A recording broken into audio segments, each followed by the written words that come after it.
हा बोला साहेब. हा नमस्ते नमस्ते. मी योगेश कुठे बोलतो लेट्सअप मधनं.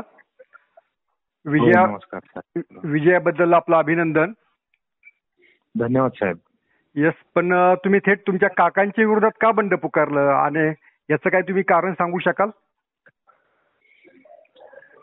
सर मी ऍक्च्युली काय आहे ना, मला ग्रामपंचायत इलेक्शन करायचं नव्हतं. बरं. पहिली गोष्ट समजून घ्या. हा. आणि काकांच्या विरोधात बंड मी नाही पुकारलं. हं. कैलासवासी अण्णांचे जे कार्यकर्ते होते त्या कार्यकर्त्यांना न्याय मिळाला पाहिजे. बरं. त्यासाठी मी माझ्या काकांकडे वारंवार जाऊन त्या लोकांची उमेदवारी बसावी यासाठी प्रयत्न करत होतो. बर. तर त्या प्रयत्नाला यश येत नव्हतं. बर. तर जेवढे अण्णांचे लोक होती कार्यकर्ते तर त्यांना उभं राहायची इच्छा होती, पण दादांकडनं तिकीट मिळत नव्हतं आणि इकडं कैलास तात्याचा त्यांचा कधी संपर्क नव्हता. बर. तर मग मला नविलाजाने त्यांच्यासाठी वरती उमेदवारी करावी लागली. का तर मी वरती उमेदवारी केली तर ते खाली उभं राहत होते. अच्छा. म्हणजे असं काय आम्ही बंड केलं आणि हा बंड काय मी काकांच्या विरोधात नाही केला. ज्यावेळेस मी उभं राहायचं ठरवलं त्यावेळेस मी जेव्हा उभं राहिलो त्यावेळेस जनतेने ते बंड स्वीकारलं. साजन पाचपुते बंड स्वीकारणारा कोण नाहीये. जनतेने बंड स्वीकारलं. जनतेने ठरवलं की आता अण्णांच्या मुलाला एकदा अण्णांनंतर श्रद्धांजली म्हणून निवडून द्यायचं. असा तो प्रकार आहे. तुम्ही ते कैलास तात्या नाव घेतलं तर ते कैलास तात्या कोण आहेत आणि काय आहे ते जरा तुम्ही सांगितलं तर बरं. ते कैलास तात्या कैलास शिवराम पाचपुते असं ते व्यक्तिमत्व आहे. बरं. तर शिवराम अण्णांकडे 25 वर्ष ग्रामपंचायत होती, बरेच दिवस सोसायटी होती. ओके. शिवरामांना हे पण तुमच्या घरातीलच व्यक्ती आहे? हो, पाचपुते. अच्छा. हा, हे सगळे पाचपुते. कैलास तात्या पाचपुते हे सगळे पाचपुते आहेत. बरं. कैलास तात्या म्हणजे काँग्रेस म्हणजे नागोड्यांची पार्टी म्हणजे कैलास तात्या. बरं. आणि दादांची पार्टी म्हणजे आम्ही. बरं. तर ज्यावेळेस माझ्या काही लोकांवरती अन्याय होऊन तिकीट नाही मिळणार, पण माझ्याकडे कॅन्डिडेट चांगले होते निवडून येण्यासारखे, तर त्यांच्यासाठी मला वरती उभं राहावं लागलं. नाही तर सरपंच पदासाठी मला उभं राहायचं हा विषय कधी माझ्या समोर पण नव्हता. पण जेव्हा तुम्ही तुमच्या चुलत्यांकडे म्हणजे बबनरावांकडे जात होता तेव्हा तुम्हाला उत्तर काय मिळत होतं? उत्तर काय नव्हतं मिळत. ते म्हणायचे फॉर्म भरून ठेवा, बघू आपण. म्हणजे थोडक्यात परिस्थिती अशी होती की त्यांची पण काही चूक नाही साहेब. त्यांच्या जवळची जी लोक आहेत ना, एक दोन जी विरोधातली आमच्याकडे आलेली, ते सगळ्या ह्या गोष्टी करतात. अच्छा, ही चूक त्यांची नाही, पण तुम्ही त्यांच्या मुलांना पाडलं ना, म्हणजे त्यांच्या चुकी म्हणजे ऐका ना, परिस्थिती अशी झाली की त्यांचा मुलगा समोर उभा राहिला म्हणून मला त्याला पाडावं लागलं. त्याच्या जागी दुसरं असतं तर मी दुसऱ्याला पाडलं असतं. म्हणजे काय असं असे, आणि त्यांच्यावरती पण मुलाला उभं करायची वेळ अशा म्हणजे अशा कारणामुळे आली की मुलाला उभं करत नव्हते तर खालचे 17 उभे राहत नव्हते. बरं. अच्छा. त्याच्यामुळे त्यांच्याकडे ऑप्शनच नव्हता. मुलगा उभा राहत नाही तर खालचे 17 उभा राहत नाही. आणि माझी पण परिस्थिती तीच होती. मी उभा राहत नाही तर खालचे 17 उभा राहत नाहीत. म्हणजे गावकीसाठी तुमच्यात भावकी सुरू झाली असं म्हणता येईल ना आपल्याला, की त्या अर्थानं नाही असं काय. ऐका ना, तशी परिस्थिती नाहीये काय. बरं. हे कार्यकर्त्यांना न्याय देण्याचा विषय. म्हणजे कुणासाठी कुणाचं काय झालं याच्यापेक्षा कार्यकर्ता माझ्या बरोबर फिरतो, माझ्यासाठी काम करतो, त्याला त्याची अपेक्षा असते मला पद मिळावं म्हणून या सगळ्या गोष्टी आहेत. म्हणजे गावासाठी असं काय नाहीये. म्हणजे बरं. पण तुम्ही तुमच्या कार्यकर्त्यांसाठी तुम्ही संघर्ष उभा केलात? हो, अण्णांच्या कार्यकर्त्यांसाठी संघर्ष करावा लागला मला. पण अण्णा असताना, समजा अण्णा असते तर त्यांनी तुम्हाला उभं राहून दिलं असतं का? का त्यांनी कसं अण्णा असते तरी ऐका ना, अण्णा असते ना तर परिस्थिती अशी होती की अण्णा असते तर अण्णांनी समतोल ठेवला असता. बरं. पण समतोल ठेवणारा माणूस गेल्यामुळे तर आमच्यात प्रॉब्लेम झालाय ना. म्हणजे अण्णा दादांची सिक्युरिटी म्हणजे अण्णा होते. दादांना सांगायचे हा माणूस चुकीचा याला जवळ नका करू. आज परिस्थिती अशी की तो सांगणारा माणूस गेलेला आहे आणि जे जवळचे लोक आहेत आता ते लोक दादांना चुकीचंच मार्गदर्शन करतात म्हणून ही वेळ आली, बाकी काही नाही साहेब. ती कोण लोक आहेत तुम्ही ज्यांची नावं घेतात की जे दादांजवळ राहील? त्यांची नावं मी नाही घेऊ शकत साहेब, ती मोठी माणसं आहेत खूप मोठी. अच्छा, म्हणजे पाचपुते कुटुंबापेक्षा मोठी माणसं झालीत ती आता. हा, मग त्या आमच्या घरात जर ते एवढं मोठं संघर्ष लावू शकतात तिथे मोठेच आहेत ना आमच्यासाठी. अच्छा, पण हे तुम्ही हे जी तुम्ही निवडणूक लढवली याला तुमच्या ज्या परंपरागत जे विरोधक आहेत नागवडे त्यांची पण तुम्हाला मदत झाली अशी चर्चा आहे. नागवड्यांची मदत म्हणजे काय झालं, नागवड्यांची काही 1-2 लोक होती, हो, त्यांना आम्ही बरोबर घेऊन मग नागवडेने असं ठरवलं की मग तिसरा पॅनल करून काही फायदा नाहीये. मग साजन उभा राहतोय तर साजन बरोबर आपली काही माणसं आहेत ती जॉईन करून आपण इलेक्शन करू. अच्छा, म्हणजे नागवडेंचा पाठिंबा तुम्हाला प्रत्यक्ष म्हणा किंवा अप्रत्यक्ष म्हणा असा मिळालाय? हो, नागवड्यांचं लोक होते ना माझ्या तुमच्या सोबत होते. आणि सगळ्यात महत्वाचं माझ्या बरोबर सामान्य लोक, गरीब लोक, कोण कामगार असेल, कोणाचा छोटा मोठा व्यवसाय असेल, शेतकरी असेल, मजूर असेल, ही लोक माझ्या बरोबर राहिली साहेब.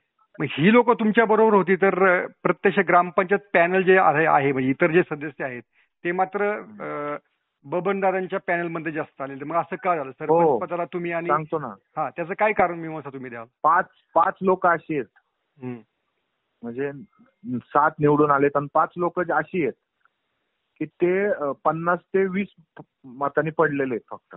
बरं, म्हणजे ते कधी कधी क्रॉस वोटिंग होतं, एखाद्याला दिसत नाही तर 25 मतं म्हणजे त्याला 12च मतं लागत होती, असे माझे 5 उमेदवार पडले. अच्छा, माझा एक उमेदवार जास्त मतांनी पडला तो, कारण त्याचे वडील एक्सपायर झाले दरेकरांचे. बरं, आणि त्यांचा मुलगा उभा होता, तर तिथं जास्त अग्रेसिव्ह भूमिका घेता येत नव्हती, कारण त्याचे वडील जे दरेकर होते ते आमचे एकदम खास कार्यकर्ते होते. बरं, त्याच्या मुलाला पाडणं किंवा त्याच्या मुलाच्या विरोधात काम करणं अग्रेसिव्ह, तिथं थोडंसं आम्हाला त्या वॉर्डामध्ये प्रॉब्लेम झाला आणि तिथं आमचे 3 सीट गेले. कारण समजा अण्णा गेलेत आणि माझ्या विरोधात एखादा समोरचा माणूस ताकद लावतोय, बरं, तर त्या गोष्टीमुळे आमचा 6 नंबर वॉर्डचा भावनिक मुद्दा झाल्यामुळे प्रॉब्लेम झाला. अच्छा, पण आता जेव्हा तुम्ही उभं राहिला तेव्हा बबनदादाकडनं काही समजावणीचे फोन, विनंती किंवा नाही तुला जड जाईल वगैरे असे काही तुम्हाला समजवण्याचे प्रयत्न झाले का? समजवायचा विषय असा होता साहेब की माझं वैयक्तिक त्यांना असा सल्ला होता की ग्रामपंचायत इलेक्शन हे तुमच्या आमच्यासाठी छोटी गोष्ट आहे. बरं, हे कार्यकर्त्यांसाठी पद येते, तुमच्या घरात आणि माझ्या घरात पद ठेवण्यासारखं नाहीये. बरं, तरी आपण एखाद्या कार्यकर्त्याला तिथं न्याय देऊ, कुणी असू द्या, बरं, आणि त्याला निवडून आणू. पण ज्यावेळेस प्रताप पाचपुतेंचं नाव काही लोकांनी पुढे जाणीवपूर्वक केलं, त्यावेळेस प्रताप पाचपुते सरपंच पदाला आणि खालची 17 लोक, तर त्या 17 पैकी अण्णांना म्हणजे जो अण्णांचा माणूस होता किंवा अण्णांचा कार्यकर्ता, अण्णांवर प्रेम करणारा, त्याला तिथं संधी मिळाली नाही. मग ती जी लोक होती ती माझ्याकडे आली की आम्ही काय करू आता. अच्छा, मग मी म्हणलं बाबा तुम्ही एकतर नागवडेंकडे जा, तर ते म्हणले मग आपण एकत्र पॅनल करू, तुम्ही वरती उभा राहा, कारण पुढून प्रताप पाचपुते येतोय. बरं, त्याच्या फाईटला तुम्हीच लागताल, दुसरं नाही टिकणार. ओके, म्हणून आम्हाला ते म्हणजे मला इलेक्शन करावं लागलं, नाही तर मला काय त्याच्यात एवढं हे नव्हतं. पण तू म्हणजे बबनदादांनी तुम्हाला फोन केला का उभं राहिल्यानंतर की नाही आपण बघू बसू, घरातला मामला आहे घरातच सोडू, असं काही बोलणं झालं होतं का? नाही, तसं नाही झालं. त्यांना वाटलंच नाही की मी म्हणजे निवडून येऊ शकतो असं. ते आपण कसं म्हणतो की त्यांना असं वाटलं की नाही बाबा साजन काय करणार आहे, किंवा ओव्हर कॉन्फिडन्स जो असतो ना माणसाचा, त्या ओव्हर कॉन्फिडन्स मध्ये ते राहिले.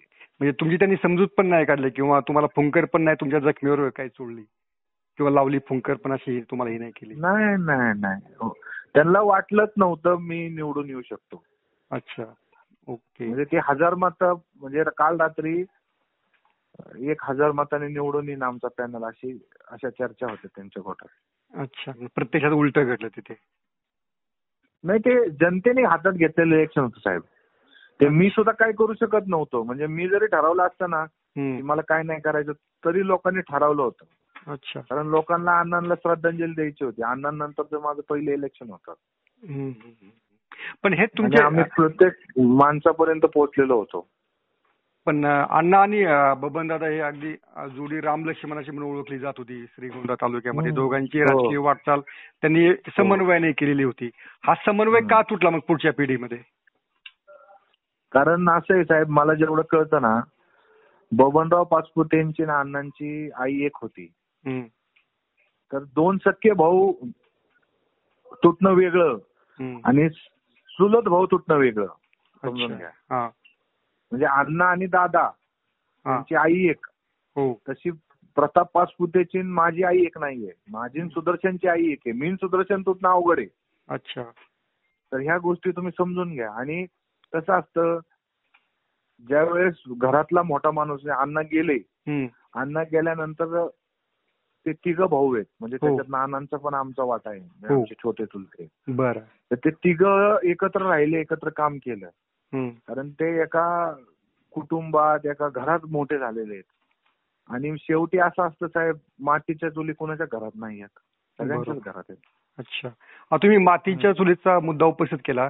महाराष्ट्रामध्ये अनेक ठिकाणी चुलत्या पुतण्यांचं राजकीय स्पर्धा म्हणा, चुरस सुरूच असते. रिझनच आहे ना साहेब. कसं होतं, ज्यावेळेस अण्णा जोपर्यंत होते ना, तोपर्यंत अशी चर्चा व्हायची, हा अण्णांचा ना हा दादांचा. पण अण्णांचं आणि दादांचं जे नातं होतं सख्या भावाचं, त्याच्यामध्ये त्यांनी अंतर नाही आणलं.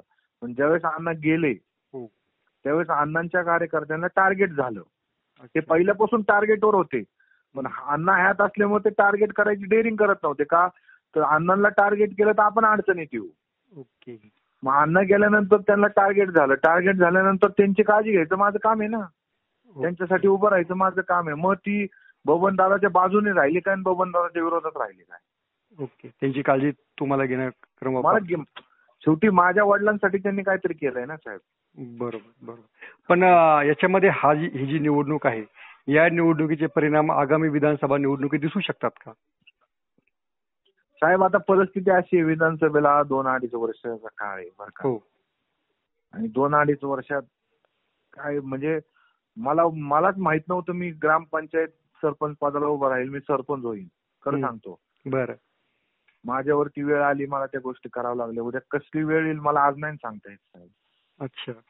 मग तुम्ही आता सरपंच झाला की लगेच जिल्हा परिषद निवडणूक आहे वगैरे, मग तुम्ही पण तेव्हा असं म्हणजे त्याची पण तयारी तुमच्या मनोमन सुरू आहे का आता? साहेब मी खरं सांगू का, मी कधीच ठरवून काय करत नाही. बरं. जशी परिस्थिती येईल तसा निर्णय घ्यायचा. ओके. काम करत राहायचं लोकांसाठी. मग तुम्ही आता कोणत्या पक्षासोबत आहात? म्हणजे तुमचे चुलते आता भाजपमध्ये आहेत, तुमचा आणि चुलत्यांचा आता एक राजकीय स्पर्धा आहे, तर तुमचा राजकीय पक्ष कोणता? सध्या तर पक्ष नाहीये. आता बघू, कार्यकर्त्यांशी बोलून ठरवू कुठल्या पक्षात जायचं, कुणाचा आशीर्वाद घ्यायचा, कुणाच्या माध्यमातून काम करायचं. आता सुरुवात झाली. बघू, जो नेता चांगला असेल, काम करणारा असेल, काम करण्याची संधी देणार असेल, त्याच्याबरोबर जाऊ. अच्छा. तुमचं शिक्षण किती झालेलं आहे? साहेब मी 10वी पास आहे. अच्छा, 10वी पास. बरं. आणि मग म्हणजे घरचा व्यवसाय वगैरे तुम्ही सांभाळता? हो, कारखाना बघतो मी. तुम्ही कारखाना पाहता. बरं. आणि मग तुमच्या गावासाठीच, आता हे आपण राजकारणाचं बोललो, पण गावासाठीच्या तुमच्या काय योजना आहेत? साहेब मला 0 अनुभव आहे. बरं. तर मी आता जेवढे नगर जिल्ह्यात, महाराष्ट्रात जेवढे चांगले सरपंच आहेत, आदर्श सरपंच, बरं, त्यांची मी मीटिंग घेणार आहे आणि त्यांना विचारणार आहे, मला गाव पुढे न्यायचं तर मला काय केलं पाहिजे. कसं असतं साहेब, एखाद्या गोष्टीचा अनुभव नसेल ना, तर अनुभव घेऊन काम केलं पाहिजे अशी माझी भूमिका असते. किंवा जे आमच्या गावातले, तालुक्यातले जे चांगले तज्ञ लोक आहेत, त्यांचा सल्ला घेऊन काम करणार नाही. आपल्याला असं करायचंय तसं, लोकांना बरोबर घेऊन पुढे जायचे साहेब. मला माझं एकट्याचा मोठेपणा नाही हे करायचं तिथं. ओके. आणि करू, आपण चांगलं काम करू. तुमच्या पुढील कारकिर्दीसाठी शुभेच्छा आणि लेट्सअपशी संवाद साधल्याबद्दल थँक्यू. ओके दादा, धन्यवाद. थँक्यू.